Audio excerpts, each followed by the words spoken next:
Hello, everybody. It is very nice to see you all. Just kidding, I can't see you. I don't even know who you are. I hope it's nice to see me. I hope you're well, having a good old time, social distancing, wearing masks, thinking about the sociology of coronavirus, listening to me sip coffee. It's gross, I know. Okay. So, for today, what we are talking about is density. And by density, we mean population density. We mean how many people are in a particular specific space, right? So, whether we choose to measure that space in square feet or square meters or square kilometers or square miles or blocks, as long as we're talking about the number of people in a specific unit of space, the more people, the more dense, the fewer people, the less dense, right? So that's what we mean by density. So we're debating density in the time of COVID-19. So you have read, so first of all, you have read the material on the Spanish flu, the so-called Spanish flu, which is in no appreciable way Spanish. And so you've got that background on what happened in these manufacturing cities in Massachusetts and in New Hampshire in 1918, and in part why these places were so hard hit. But they were so hard hit because there were many thousands of people smushed into small spaces together, whether they were smushed into factories together, working on the assembly line, making textiles to be exported to the rest of the world, whether they were smushed in together at home, in tenements, in apartment buildings, multiple people to the same bedroom, several people to the same bathroom. Density had a lot to do with sickness. And that's, of course, that's density, but it's not just density, right? It's density filtered through race and class, because, you know, you could be living in a city and living with a bunch of other people in a very population dense space, but if you're of a different race and of a different class and of a different socioeconomic group, you can mitigate the adverse effects of density more easily. And if you're not, if you're working in a factory and you don't have a lot of protection, you're living at home with a lot of people, you don't have a lot of protection, and the physical character of the structures in which you live, like these tenements and these slums, don't lend themselves to robust public health, then you're more at risk, right? So it's density, but it isn't just density. It's density that has percolated through a coffee filter full of race and socioeconomic marginalization, racial and socioeconomic marginalization. So that's what we're talking about. Good old uplifting, joyous sociology content. So we will encounter density again. So density isn't just going to be what we're talking about today. We've encountered it before in the context of 1918 in New Hampshire and Massachusetts. We've encountered it today in the context of this debate, quote unquote, that we're considering, and we'll encounter it again. We're going to talk in some days about supply chains, particularly pork, the other white meat.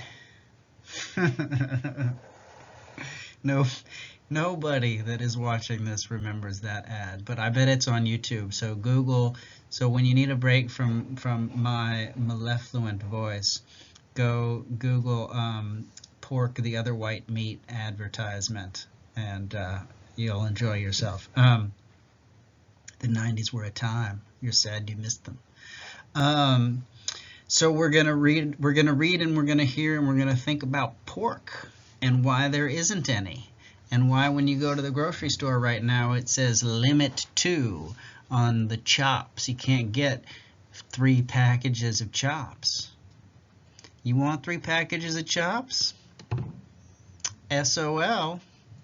Sorry, no 3 packages of chops for you. And why that is, because pork manufacturing plants, like textile manufacturing plants in 1918, are dense. They're places where lots of vulnerable people are smushed in together with inadequate protections and precautions in place to keep them from getting sick. And so it's because of their vulnerability, their precariousness in the workplace, their racial and class marginalization. Because of sociology, you can only buy 2 packages of pork chops in the grocery store. Boom, sociology. Okay, so here we go. Debating density in the time of COVID-19.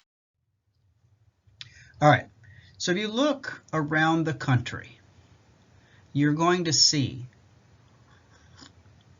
I'm trying very hard, by the way, not to like slurp in very loud ways, but I have to drink coffee while I do lectures. It's like I can't not do it. But anyway, if you look around the country, and if you look for this is me pantomiming looking. If you look for the places with the highest net, or highest gross, I should say, numbers of COVID-19, you look at some of the places with the highest per capita rates of infection, you look at some of the places with the highest per capita death rates, most of these places are going to be urban places.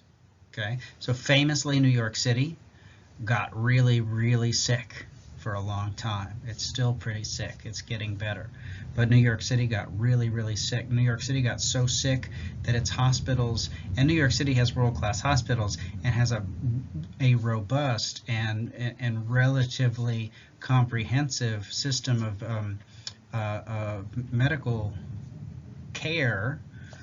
It could not handle so much sickness and so much death. I mean, we've talked about this before, but just imagine in 2020 in New York City, the world-class city, the global city, maybe more important than Paris, maybe more important than London, New York City, the global city, 2020, and refrigerator trucks, refrigerated, 18-wheeler trailers lined up to store the dead because there were so many, right?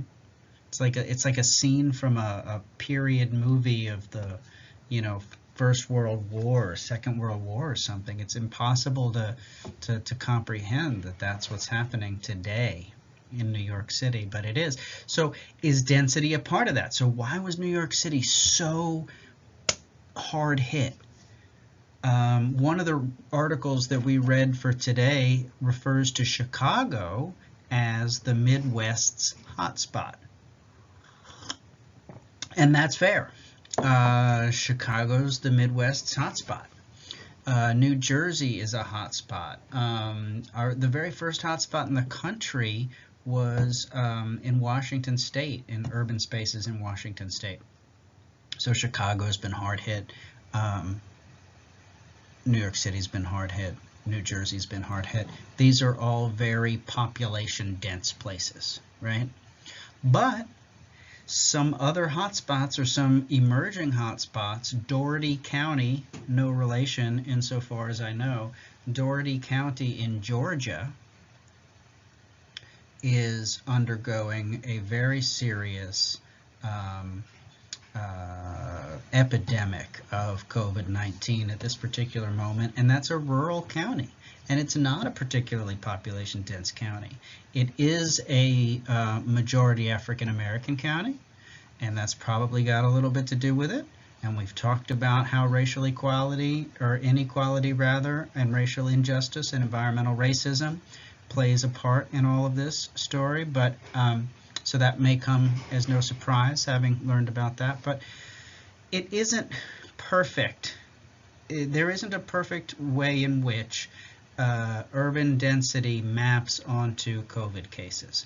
But if we look broadly, denser places tend to be harder hit, and less dense places, in other words, rural places and suburban places, tend to experience less intense epidemics of COVID-19. Okay. But then if we look worldwide, we'll see things like Singapore, right? And Singapore, I don't know if you know anything about Singapore, but when you need a break from my voice, you can Google Singapore. Singapore's pretty weird. It's pretty neat. It's a whole country, and it's one city. Did you know? Crazy. It's a whole country. It's its whole own country, and it's just one city. It's like if Chicago was the country of Chicago. That's what Singapore is. And so it's a very dense. In fact, I believe, if I'm not mistaken, it is either the or the second or third most population dense place in the world. And they have managed, although admittedly they had a bit of a resurgence, but their early response to COVID was so preemptive and so strong, and epidemiologically so good, that they had it under control, even though it's a very population dense place. Hong Kong the same, Seoul, South Korea the same. So there's an argument to be made that density is not good for infectious disease transmission, but it's simplistic to say that density equals more sickness. Good? Okay. Okay. And yet, lots of people... Oh, actually, you know what? Before we talk about demographic shifts, let's explain why density equals more sickness, or why lots of people think it does, and why in many cases it in fact does. Maybe this is obvious, and we don't need to belabor the obvious here, but in case it isn't obvious to some of us, I want to just touch on it. When you've got more people in a space, there's more opportunities for transmission of infectious diseases, particularly the airborne kind that COVID-19 is. So in a Chicago, in a New York City, you have so many people concentrated in such a small space, thousands of people in a square block instead of 100, maybe tens of thousands. I don't even know. There's like, what is there? How many millions of people live in New York City? 20 million people? Something like that. When you've got that many people in such a small space, if you're out on the street,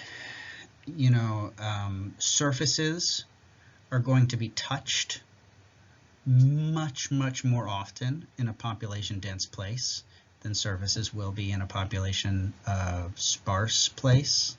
The simple proximity in terms of breathing, in terms of spittle and phlegm and that sort of thing, is much more easily transmittable. But I would think, and I'm not an infectious disease specialist, but I would think that it has mostly to do with the amount of surfaces that get touched and how many people are touching surfaces. So that's part of why the argument goes density is bad for infectious disease transmission.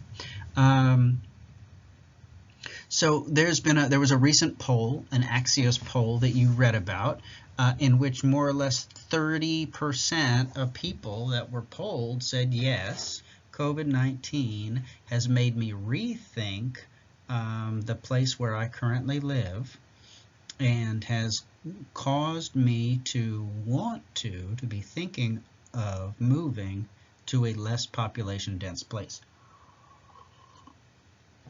In the city, urban dwellers, city dwellers, 43% of them said yes, COVID-19 has made me intend to move Not I've sold my house and I'm in the process and hired movers, not that level of intent, but I'm now committed to, at some point in the future, moving to a less population dense place. So lots of people are looking to move out of the city and into the suburbs.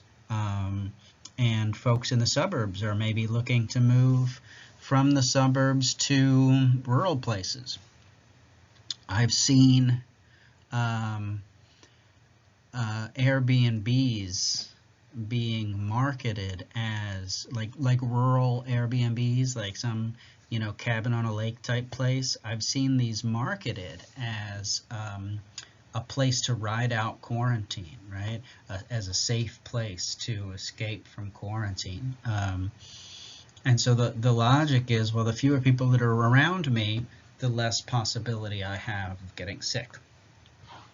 And this shift, which is a pretty dramatic shift, 43% of people that currently live in cities, according to Axios, are now thinking of moving out of them. Imagine if all of our cities emptied out of 43% of the residents over the next few years. That would be radical. So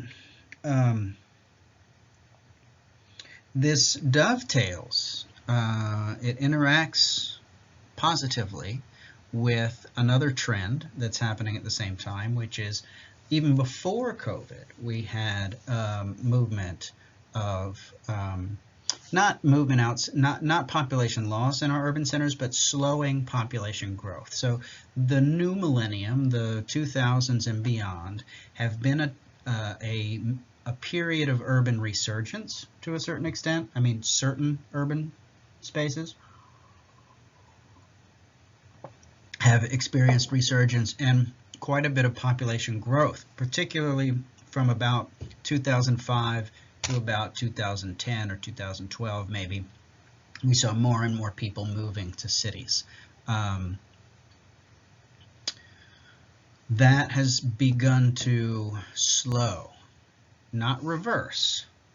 You still have people moving to cities more than moving out of cities. Cities are still growing in terms of their population, but the rate of growth has slowed. And COVID and the way that density has become associated with the spread of COVID threatens to interact with that slowing growth in such a way that it threatens the long-term sort of population stability, demographic stability of some of our urban places. And I suppose that this is also exacerbated, intensified by the availability of remote work. And I think this makes sense, I'm just riffing here, but if you think about it, it makes sense. COVID and the fact that we've all been in quarantine for the last 2.5 months or 3 months now or whatever it's been means that we now are Zoom and WebEx and all these platforms. We're literate in these platforms and we're comfortable in these platforms in ways that we hadn't been before. And so I think that we are going to see more and more remote working and opportunities for that, and that's going to facilitate, I think, more departure from the city. So we shall see in the next decade or so what ripple effects COVID-19 has on our urban population. But let us, because we are sociologists, let us not take this argument that density necessarily equals greater infectious disease transmission at face value, and then let's interrogate that. So some of the stuff we read for today, one of the pieces at least used the phrase demonizing density and made the point, and it's a point that I agree with and think is well founded, that density has been demonized over the course of the 20th century So that this rhetoric that we're hearing around COVID-19 today that says, well, it's because there are so many people in New York City, and I forget who it was that said the subway system in New York City, and I'm sure you could say the same thing about the L in Chicago or the T in Boston or whatever it is, but the subway in New York City is a petri dish, somebody called it. In other words, saying this is an enclosed, hermetically sealed tube in which hundreds of thousands, if not millions of people are inside on one day, and they're touching seats and armrests and poles and handles, all of which are metal, all of which become are hospitable surfaces for coronavirus to hang around and be transmitted, right? And so so derogatorily, some folks have referred to the subway system as a petri dish, right? So this is a way of demonizing density. It's a way of blaming blaming the structures of urban life for infectious disease transmission, right? And of course, if you're demonizing density, the other side of that is to praise, or whatever the opposite of demonize is, glorify the suburbs and the rural, whatever is less dense. If you're demonizing density, you're glorifying the suburbs, right? So the cities, to understand the sort of trope or the history of this idea that density is somehow morally bankrupt, you've got to go back to the late 1890s, and you've seen these photographs of that were taken by Jacob Riis of New York City in the 1890s, and you can see why this would warrant some demonization. I mean, these were deplorable conditions for human beings to be living in. So if you go back to the 1890s and to the sort of earliest waves of that sort of massive period of urban growth in the wake of the Civil War and the period of Reconstruction, from about 1890 to about 1950, we had a period of massive urban growth. And as you might imagine, and part of this urban growth, this massive urban growth, and if we were here in person, I would say, why did we have so much urban growth? And you would say, blah, blah, blah. And I would be like, yeah, that's right. But we can't do that because we can't have a conversation because our class is online. So why was there so much urban growth? Well, the Civil War was over, Reconstruction was over, sharecropping was coming apart. There were fewer and fewer jobs to be had. Black farmers and poor white farmers were losing their land. There were fewer and fewer jobs to be had in agriculture. Agricultural consolidation was taking place.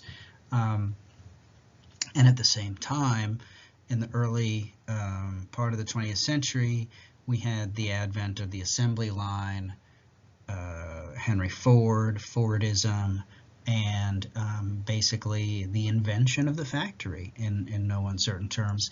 And so you had stories like the story we read for Massachusetts in 1918, and so you've got a major manufacturing economy blossoming in urban places. The places that have come to be called in many instances like Rust Belt cities. Well, they're rusty now because they used to be all industrial metal, right? And so when we say Rust Belt, we think of places like St. Louis and Cincinnati and Cleveland and what do you call that one? Pittsburgh or Baltimore, my hometown. So, these are what we think of as our Rust Belt cities, right? And so these cities were going great guns, as they used to say, in the early part of the 20th century, because factories were popping up all over the place. And at the same time, rural agricultural work was becoming less and less tenable for small farmers, poor farmers, black farmers, etc. So you had a period that is sometimes referred to as the Great Migration out of rural parts of the South and into cities. By the thousands, by the hundreds of thousands, by the millions, people poured into cities looking for factory work. And they poured into, these were poor folks and poor families, and they poured into slum housing in the center city. And actually, you've seen the Pruitt-Igoe myth film, and so this story is in some ways reminiscent of that.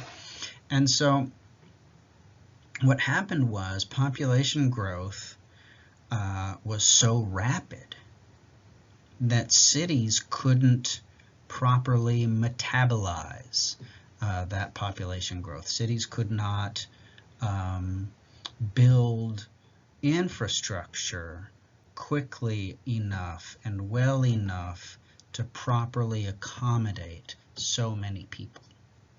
And so what happened was you ended up with places that were dirty, that were disorganized, that were chaotic, where the infrastructure, the sanitation infrastructure didn't exist. There was no plumbing, there were no sewers, so when you don't have plumbing and sewers and you're living with, 20 people in a room or whatever it is, there's a pretty good possibility of somebody getting sick. You don't have running water, you don't have toilets that you can flush, there's no place for the effluent, for the waste to go. In some cases maybe you don't even have electricity. So they were difficult conditions, and they were population dense conditions. And so experts and the news media and the middle class at the time looked at that with disdain. And it was disdain that was tinged with, or maybe not even tinged, maybe fully infused with racism and classism, but it was disdain nonetheless. And so they looked at that and they said, look at how these people live. This is no way to live. And when you have that many people in such close quarters, you're also going to have vice, right? When you've got that much poverty all crammed in together, you're going to have vice. You're going to have alcoholism. You're going to have addiction. You're going to have homelessness. You're going to have prostitution. You're going to have crime. These things are inevitable. Not because people are inherently morally weak or lack ethics, but because when you've got so much want, so much need, so much lack, and it's all crowded in together in inhumane and undignified conditions, that gives rise to what sociologists would call social disorganization, and the social and the deviant behavior that emerges from that, right? So folks looked at that and said, look, it's the problem is the city. The problem is the density. It's that everybody's packed in together. And so density was then demonized, right, is the point that the authors are trying to make. And what I would like to say is it probably wasn't just density that they were demonizing at the time. It was probably the poor and ethnic minorities and black folks also being demonized. And so experts came up with, policy solutions, as they do. And they said, well, here are some ideas about how to fix this. What we have to do is we have to spread our cities out. We have to build them in more sterile ways. And that logic, that mentality, and that ideology, what has come to be called high modernism, created this set of ideas that taken together can be called urban renewal, and gave rise to things like what we saw with the Pruitt-Igoe myth, bulldozing the slums and building private or public housing high-rises, right? And this was intended to sanitize, to whitewash, to clean up, and make things less dense and make things safer and more dignified. But of course it didn't work because there was still a profoundly because folks were still economically marginalized, economically left out.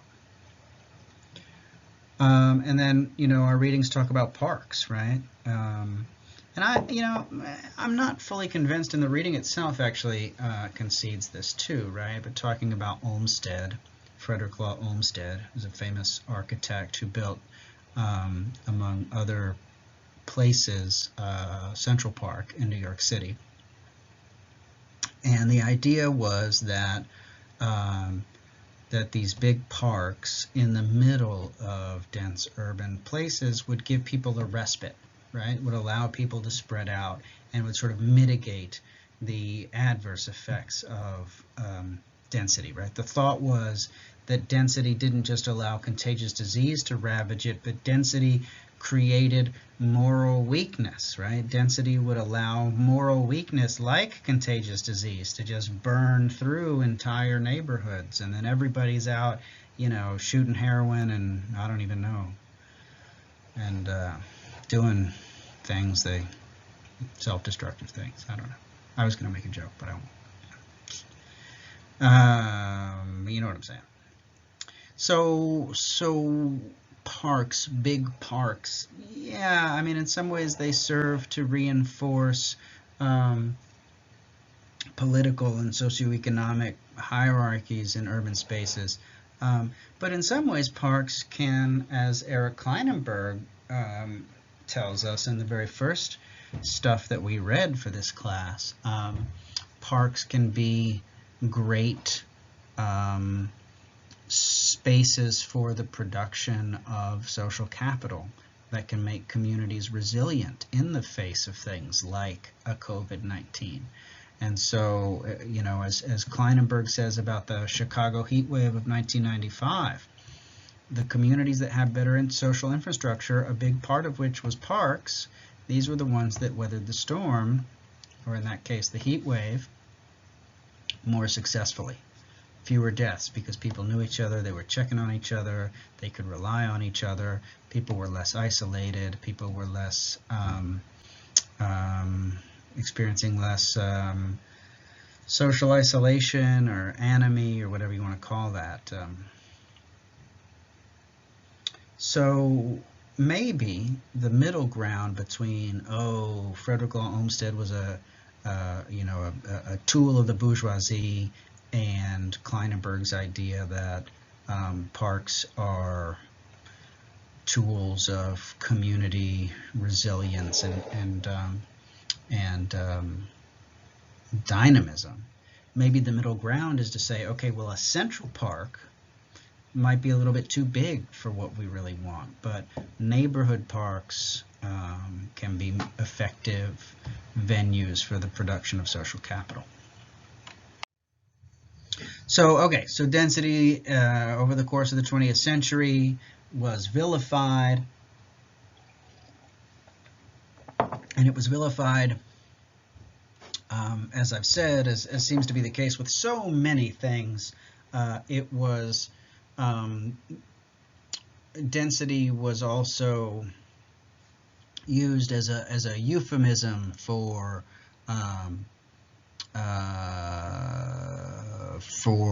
folks of color, it was a way of kind of getting, it was a way of demonizing density. What am I trying to say? Here it is. Ready? Boom.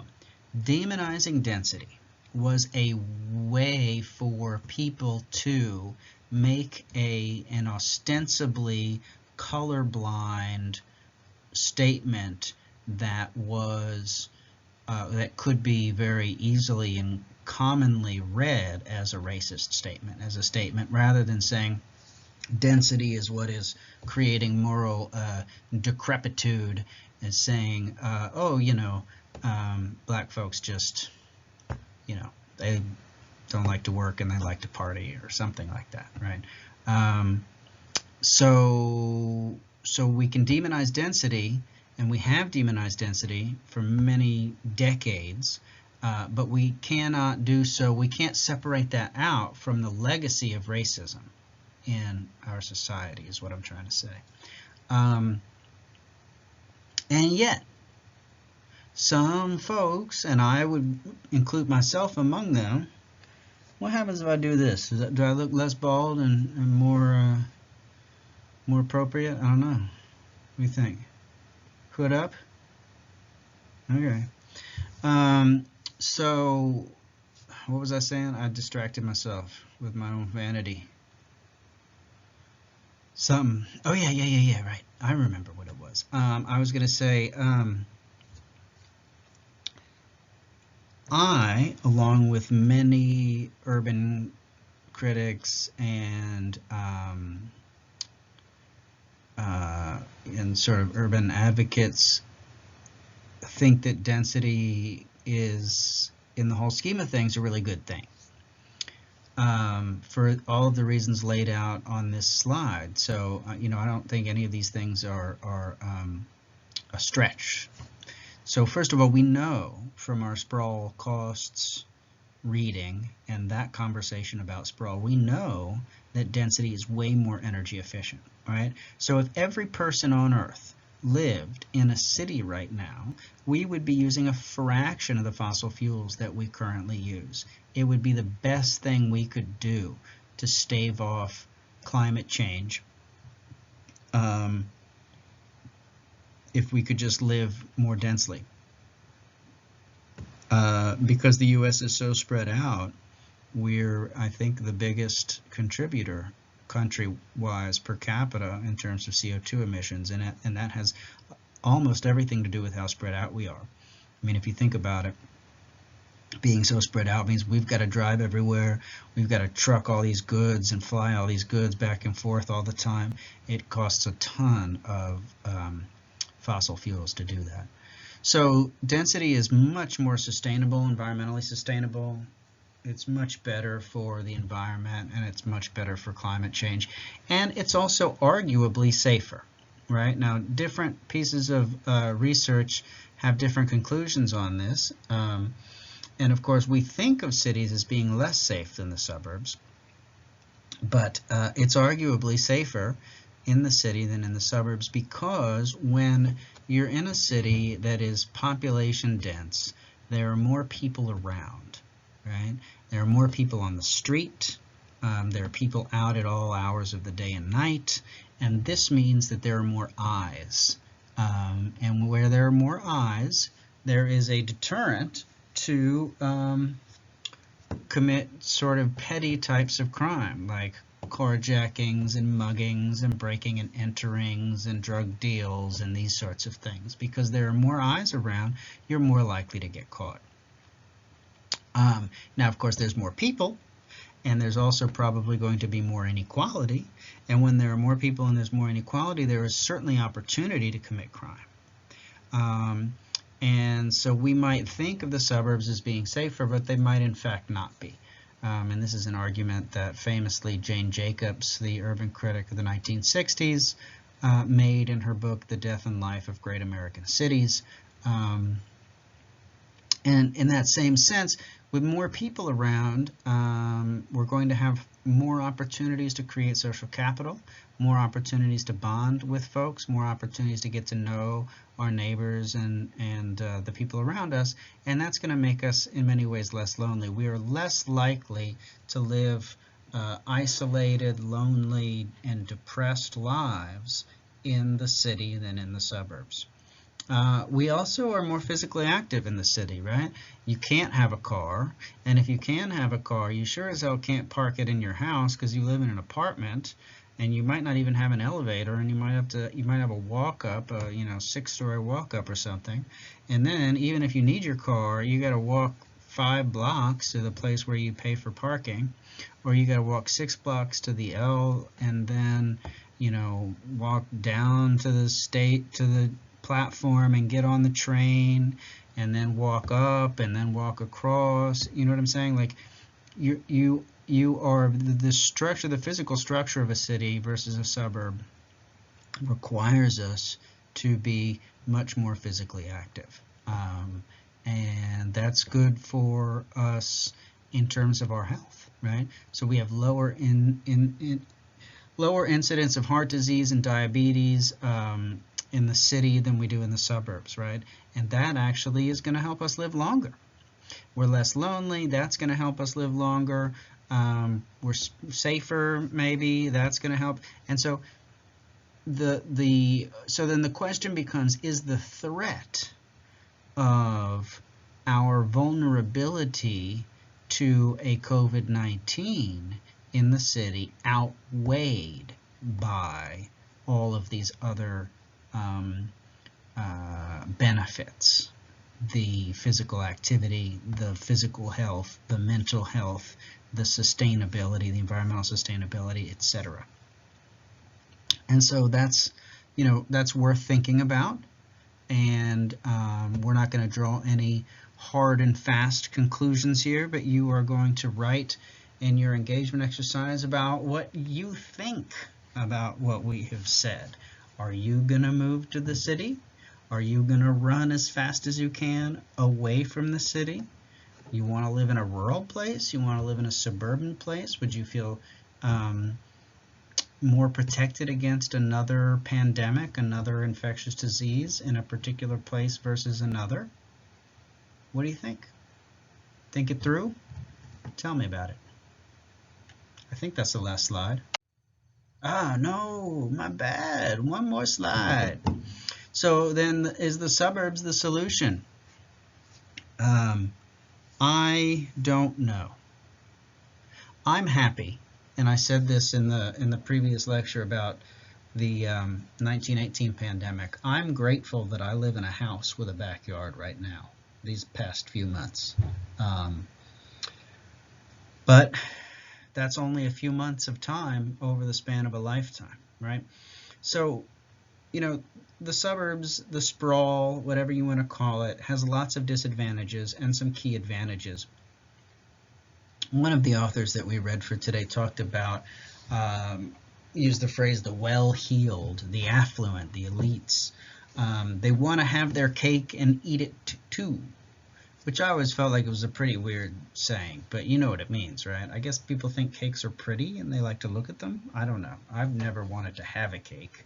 I've only ever wanted to eat a cake. But if you wanted to have a cake and you wanted to eat a cake, you obviously couldn't have it and eat it. You'd have to do one or the other. But if you want to have your cake and eat it too, figuratively speaking, and you're an affluent person, then you move to the edge of the city, right? This is the argument. That's part of the impetus for the suburbs is, I don't want to live in the city core. I don't want to live in the urban center. But I want to have access to the amenities of the city. I want to be able to go to the symphony. I want to be able to go to the museums. I want to be able to eat in fine restaurants, right? I want to be able to recreate in the parks and that sort of thing. So I want access to all of those amenities that come with city life, but without the stress and the detriment of that population density that happens in the center city. So I'm going to move to the city's edge. And then the city is going to spread out and it's going to meet me there. And when it meets me there, when the city gets to where I am, I'm going to move farther out. And so there's this constant race, real estate development and population growth, and then elites kind of fleeing. So I will leave you with that thought.